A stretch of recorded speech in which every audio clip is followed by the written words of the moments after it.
I've got somebody with me that I'm so excited to bring on. I'm telling you, he is a former United States Congressman. He was the first Black chair of the House Oversight and Government Reform Committee. And he is also the person who was ahead of Hakeem Jeffries in this Brooklyn, New York seat. He actually, Shirley Chisholm, the late great Shirley Chisholm, actually endorsed him for her seat. And then he held it for several decades. And then Hakeem Jeffries, he retired and Hakeem Jeffries took it. We've got history coming. And also for full transparency, I've got to give full transparency. This man, his name is Ed Towns, but you know, he's also my big cousin. He is my blood. I want to bring in none other than former New York Congressman Ed Towns, who happens to be my big cousin. You can see through the cheekbones. Come on, guys, bring Ed in. Bring it. Hey, cuz. Hey, how you doing? I'm fine. So, Excited to be with you. what's going on? Well, it's a tough time right now. As you look around the country and you see what's happening, I just cannot believe some of this. It reminds me, though, what's before we had blacks in the Congress, and all of a sudden one day we woke up and there was nobody there. And I'm wondering if we're going back in that direction because the state of North Carolina, they're also trying to eliminate black member of Congress. Of course, we know what's happening in Louisiana, and of course, it's just happening all over the place. And that's what's happened the last time around. So we can't sleep. We have to wake up and make certain that we fight, and we have to form coalitions to be able to deal with the situation. This is a mess. If It's a I've ever seen. hot mess. It's a Yes. hot. I remember, and then we're gonna. I wanna say this so people know that you're a fighter. He's my cousin. He's my big cousin. I'm so proud of him. And Saturday night, actually, he called. He was calling to make sure I was okay. Where are you? You all right? I said yes, cousin. Thank you. He was calling me, make sure his little cousin was okay. And but let me tell you, Congressman Ed Towns, when he was congressman, regale us on that story that you actually locked the door on Republicans and they gave you a wingnut on Fox News because you locked the door on Republicans one time. What happened? Well, they were behaving in a way that I felt that had to be dealt with. And the fact that I allowed them to go into the room and their behavior was that they didn't deserve to be in there. And so I got them out. And then I told them, I said, you're not going to be able to go in unless you're supervised. And of course, I locked them. I locked them out and told them that they could not use the room until they had supervision. And of course, as you know, that the chair of the committee has the power to subpoena. You don't need to have the committee to agree with your subpoena. You can just do it on your own. And of course, the behavior of the Republicans was the fact that I felt that they deserved to be locked out. I locked them out and said until they understood the rules and regulations of the House of Representatives, until they were able to act like members of Congress and stop acting like fools, that they would not be able to come back in the room. And I locked them out. But then we had a discussion, and I indicated to them that they had to prove to me that they were ready to go back into the room and behave like members of the United States House of Representatives. And I indicated to them I would lock them out every week until they were able to behave in a fashion that members of Congress are supposed to behave. So you were the first black head, and your portrait is actually in that room, the Government Oversight Reform room, as one of the chairs of Oversight and Government Reform. What did you think about what Jasmine Crockett had to say? The fact that they're having these roundtables, not hearings, because you cannot subpoena. You cannot issue subpoenas. We've got so much going on. I mean, from this war of choice that many people call it with Iran, we've got the ballroom. We've got, I mean, our military guys over in Iran or those who are around fighting. Their food, they're rationing their food. I mean, there's so many different things going on. The freedom of the press is being challenged. What did you think about what Jasmine Crockett said in the midst of all of these things I said and more? Yeah, it's amazing in terms of the things they want to focus on. But she's right. They can't subpoena anybody. If you are in the minority, you have to get the majority of the members to be able to get a subpoena, and they can't do that. And of course, the ones that they've been able to get, they've been able to do quite well in terms of making certain that the American people is aware of what's going on. So it's important, though, that they continue to fight because they have to do that because the things that are going on in the United States House of Representatives now and the things that they're ignoring, I mean, people are suffering. And here we are, instead of providing food and things for people, we are now spending money on a war. I mean, and to me, I don't understand how the judgment of our leadership to be able to neglect people that who need teachers, are not getting paid, and all kinds of things that are happening. And the fact that Gas prices are too high. We gas can't prices are pay for going out of food. the roof. All of this is going on, and of course, and then you have been told in many instances that, oh, don't worry, prices, are going to go down. Well, the oversight committee should be looking at that. Those are issues that you have to examine to see in terms of what you need to do next. Let me point out one other thing. You cannot get quality legislation unless you have an oversight committee that's going to bring people in and talk to them to be able to ascertain material, to be able to go and to provide the kind of legislation that's going to benefit people. And that's the kind of thing that they're not able to do. It's just a person sitting in a chair saying, we're going to do this, and everybody go, oh. I mean, and that to me is wrong. We're going to do this, and everybody go, oh, I like that. So Vivian says, a fool will act like a fool. She's responding to you locking the Republicans out when you were chair of the government oversight and reform. Daryl says, the people are treating the Epstein file and the WHCD shooting like they are school shootings. They're ignoring our message, so we must vote. Susan says, Jasmine was right to hit the Epstein cover up, and she captured the absurdity of the committee. If you were there now, I mean, I know you are now retired and you are now living in your easier years.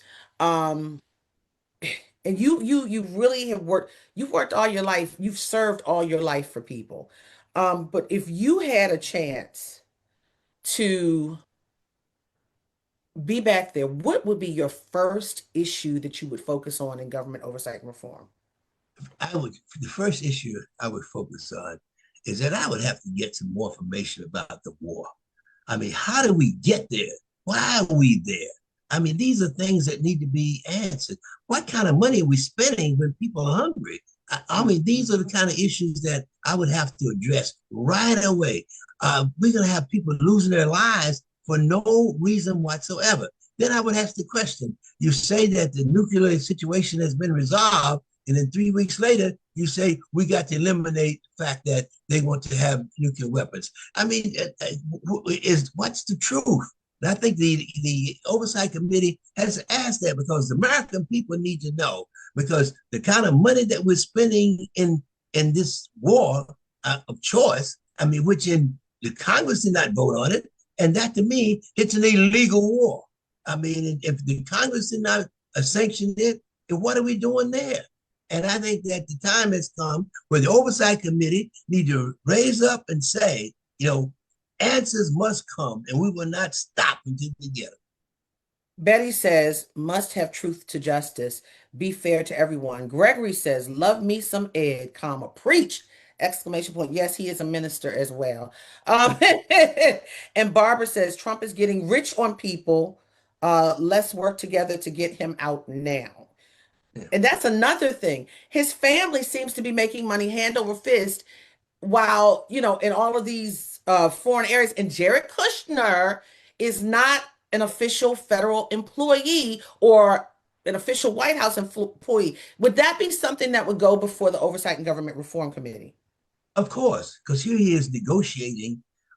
Who gave him the authority to be able to do that? He is not a government official in any fashion, and he's going and negotiating, and no questions being asked. The Oversight Committee has the responsibility to raise these issues. Who is giving you the authority to go and to do this? Why are you doing it?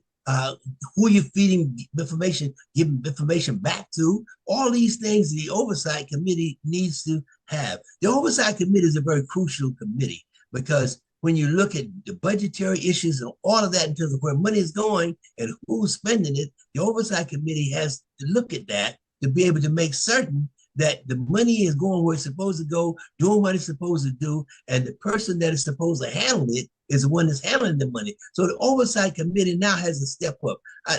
Jasmine is right. If the oversight committee is going to be oversight committee, then it has to do that. And the name itself indicates oversight, which means all the branches of the government, it has the ability to see and to look and to know what's going on. And the fact that if it's a situation where the chair of the committee is neglecting the other members of the body to be able to do the kind of things that need to be done to get the questions that need to be answered, then that's wrong. Mm. Wait a minute, you said oversight of everything. Yeah, but you forgot reform. There's a reform in that piece to make Yes, change for what's wrong. no doubt So, about it. That's yeah, important. That reform part is extremely important. And the fact that you're shutting out folks that have ideas and suggestions, to me, it's something that is very dangerous because people come to Congress from different areas of the country and they have ideas. Coalitions need to be formed in order to be able to do the kind of things that improve the quality of life for the people of the United States of America. And if it's only one side being able to dictate and the other people who are there, and let me tell you, that's like 45, 46% of the people are there, they're shutting them out. And that to mm, me, and that's the oversight committee, and also the overall committee of the United States House of Representatives, and they're doing everything possible to make certain that Hakeem Jeffries does not become the speaker, and that's that what's and that to me, and to see in terms of the behavior, in terms of how they're going into districts, even in North Carolina, I mean, how they black person who they going to eliminate his district. I mean, they're just going all over trying to find minorities to be able to eliminate their districts. And to me, the oversight committee also needs to speak out on that.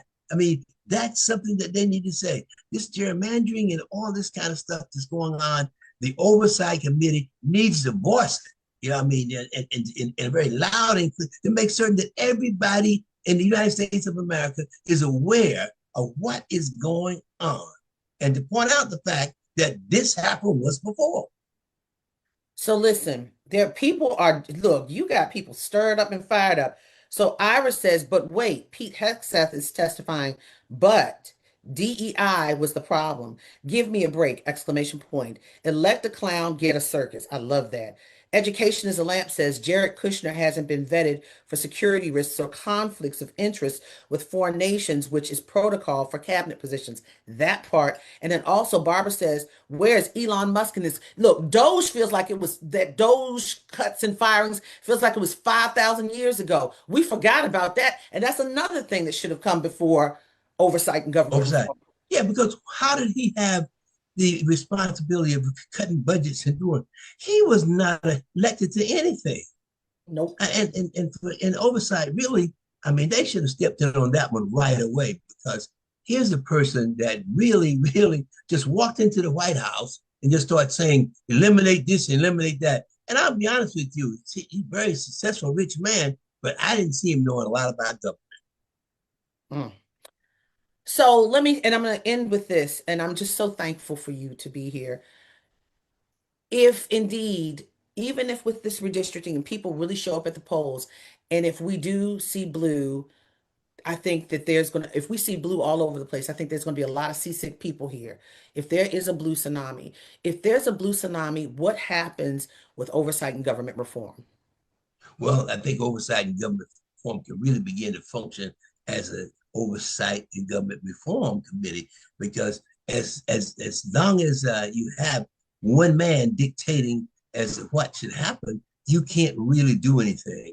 And I think that it muzzles democracy. And I really feel that people need to understand. So I'm hoping that this election will bring about some serious kind of change. And I do believe that a lot of folks now, their eyes are being open to a man who's promised a whole lot of things and has done nothing. I mean, really. People don't realize when he was running for office the first time. He says, I don't need any money. I'm going to fund my own campaign.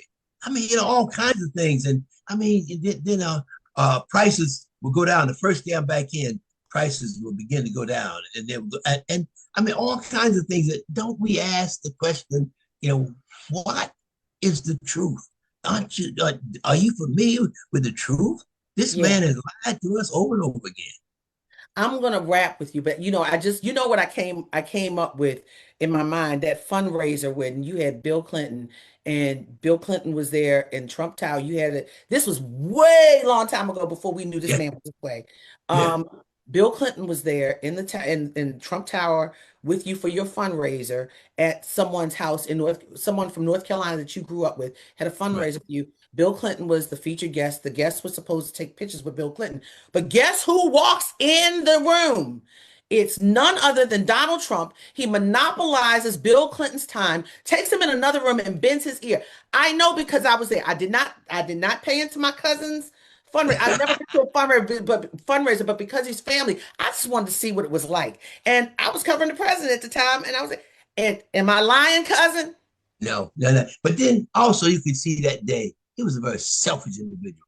You know, if you recall, he pushed Clinton in the corner and just tied up the whole evening with Clinton. And finally, we went over to say to him, "Look, people are leaving. And I promised him they would get a picture with them." He said, "I'd be With Bill finished in Clinton, a another picture with Bill 15, Clinton. yeah, finish with Bill Clinton in another 15 to 20 minutes." I mean, how could you? I mean, this is a fundraiser and people coming in, and he's going to monopolize his time throughout the entire evening. But get this, he wanted so much from Bill Clinton at the time, and now he hates him. Now he hates the Clintons. Guys, I'm telling you, we could talk more. Cousin, thank you. I see Cousin Gwen back there. Hey, Cousin Gwen, I see her. I see you waving. People can't see you, but I see you. It's so good to see both of you. Love Always you. a pleasure. Love you Come too. up for some crabs soon. Love you. I will do that. You can bet on it. They come up to Baltimore for these. I showed them this Yeah, crab place. They have that's right. never, I'm they come coming. to Baltimore from New York just for them crabs. I'm like, I'm gonna what? call you. I call you. All right, cousin, be good. That Yep. is none other than former New York Congressman Ed Towns, for the first Black head of government oversight and reform. That committee, yes, that House committee. Oh, we needed that. We needed that to understand how government is not working under the Trump administration and these Republicans. Oh, I thank my cousin. That's my big cousin. I'm so proud of him and I love him dearly. I love my family.